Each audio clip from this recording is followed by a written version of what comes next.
नहमदुहु व नसल्ली अला रसूलिहिल करीम अम्मा बाद फ़अऊज़ु बिल्लाहि मिनश शैतानिर रजीम बिस्मिल्लाहिर्रहमानिर्रहीम। मेरी मुअज़्ज़ज़ माँ और बहनों, अस्सलामु अलैकुम व रहमतुल्लाहि व बरकातुहू। आज हम इंशाअल्लाह सूरतुल बकरा की आयत नंबर 120 को लफ्ज़ी तर्जुमा और तशरीह के साथ पढ़ेंगे इंशाअल्लाह। रब्बी इश्रह ली सदरी व यस्सिर ली अमरी वहलुल उक़दतम मिन लिसानी व यफ़क़हू क़ौली रब्बि ज़िदनी इल्मा। आमीन। बिस्मिल्लाहिर्रहमानिर्रहीम। वलन तर्ज़ा अन्कल यहूदु वलन नसारा हत्ता तत्तबिअ मिल्लतहुम कुल इन्न हुदल्लाहि हुवल हुदा वलइन इत्तबअत अहवाअहुम बअदल्लज़ी जाअक मिनल इल्मि मा लक मिनल्लाहि मिन वलिय्यिन वला नसीर। वलन तर्ज़ा अन्कल यहूदु, वलन और हरगिज़ नहीं, तर्ज़ा राज़ी होंगे, अनका आपसे, कौन? अल यहूदु यहूदी, वलन नसारा और न नसारा, हत्ता यहाँ तक, तत्तबिअ कि आप इत्तबा करें, मिल्लतहुम उनके मज़हब की, उनकी मिल्लत की, उनके दीन की। यानी यहूद और नसारा आपसे कभी भी खुश होने वाले नहीं हैं। उस वक्त तक नहीं खुश होंगे जब तक कि आप इनके दीन की पैरवी नहीं करेंगे। क्योंकि आप सल्लल्लाहु अलैहि वसल्लम तो लोगों के लिए ईमान के बारे में बहुत हरीस थे। आप चाहते थे कि ये लोग ईमान ले आएँ, दायरे इस्लाम में दाखिल हो जाएं। इसी तरह यहूद और नसारा के बारे में भी आपकी ख्वाहिश थी कि ये इस्लाम ले आएँ। तो अल्लाह तबारक व तआला ने फरमाया कि ए नबी, इनसे जितनी भी आपकी उम्मीदें ना वो सारी मुनक़ते कर दो, ख़त्म कर दो। ये हरगिज़ आपसे खुश होने वाले नहीं है, आपसे राज़ी होने वाले नहीं है, आपको रसूल मानने वाले नहीं है। यहाँ तक ये तो कहते हैं कि आप हमारे दीन में दाखिल हो जाए। हत्ता यहाँ तक तत्तबिअ कि आप इत्तबा करें मिल्लतहुम उनके दीन की, आप उनके दीन पर आ जाएं। जैसे कि वो कहते भी थे कि थोड़ा सा कंप्रोमाइज़ करते हैं, कुछ हम आपकी दीन की बातें मानते हैं, कुछ आप हमारे दीन की बातें मान लें। अल्लाह तबारक व तआला ने फरमा दिया, कुल कह दीजिए, इन्ना बेशक हुदल्लाह, हिदायत जो अल्लाह ताला की हिदायत है ना, वल हुदा वही हिदायत है। जो अल्लाह ने आपको रास्ता बता दिया है वही सीधा रास्ता है, वही सीधा रास्ता है। वल हुदा यानी उसके अलावा और कोई हिदायत का रास्ता नहीं है। ये अपने दीन के बारे में आपको कहें कि ये रास्ता जो है वो हिदायत के, तो हर किस नहीं। जो दीन अल्लाह ने दे दिया, जो रास्ता अल्लाह ने बता दिया वही हिदायत है। और फिर आगे अल्लाह तबारक व तआला ने मुतनब्बे करने के लिए नबी करीम सल्लल्लाहु अलैहि वसल्लम को ये फरमाया कि ऐसा न हो कि कभी आपके दिल में ख्याल आ जाए उनकी बात मानने का। वला इन इत्तबाअत, और अगर आप इत्तबा करेंगे अहवाहुम उनके ख्वाहिशात की, उनके दीन की, उनके रास्ते पर चलेंगे, उनकी ख्वाहिशात की आप इत्तबा करेंगे, यानी उनकी ख्वाहिश तो ये है कि आप हमारे दीन में दाखिल हो जाए।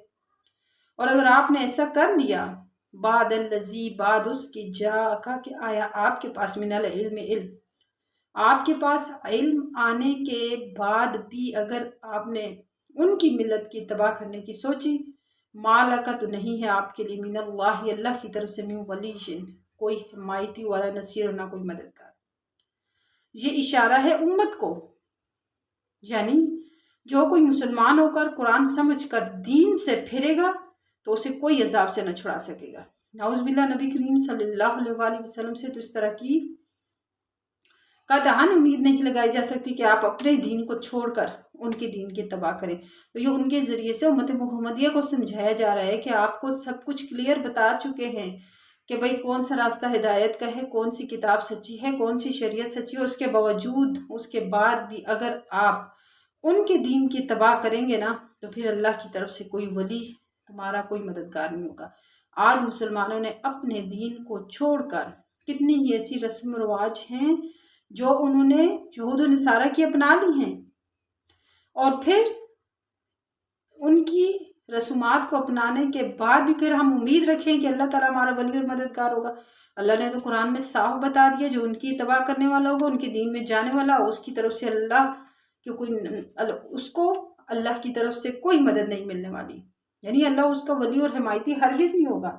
تو آج مسلمان جو طرح طرح کی مصیبتوں میں گھرے ہیں تو یہ ان کے اپنے اعمال کی وجہ سے، کہ ہم نے اپنے مذہب کو چھوڑ کر، اپنی شریعت کو چھوڑ کر، اپنے دین کو چھوڑ کر ہم نے غیروں کے مذہب اور دین کو اپنانا شروع کر دیا ہے، ان کے فیشن اور ان کے طریقوں کو اپنے گھروں میں رواج دینا شروع کر دیا ہے، تو پھر ہم پر اللہ کا عذاب کیوں نہ آئے؟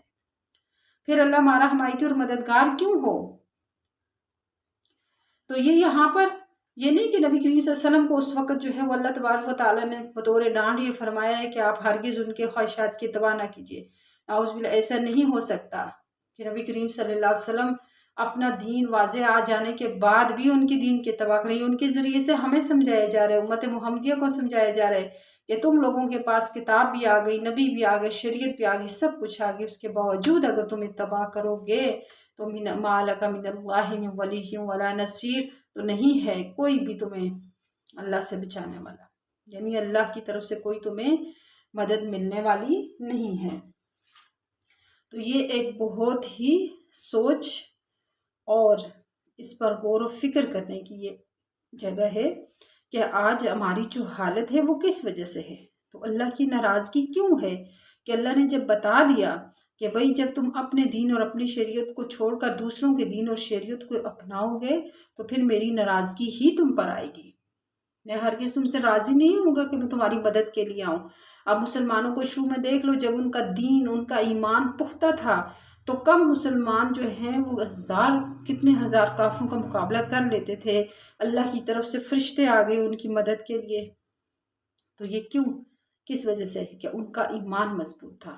آج ہمارے اوپر پے در پہ چھوٹے چھوٹے عذابوں کی شکل میں اللہ تبارک و تعالیٰ یہ آزمائشیں بھیج رہے، لیکن ہم لوگ پھر بھی سدھرتے نہیں ہیں، ہم نہیں سوچتے، ہم اپنے گریبان میں کیوں نہیں دیکھتے کہ بھئی یہ سب کچھ ہو رہا ہے، یہ اپنے اعمال کی وجہ سے ہو رہا ہے۔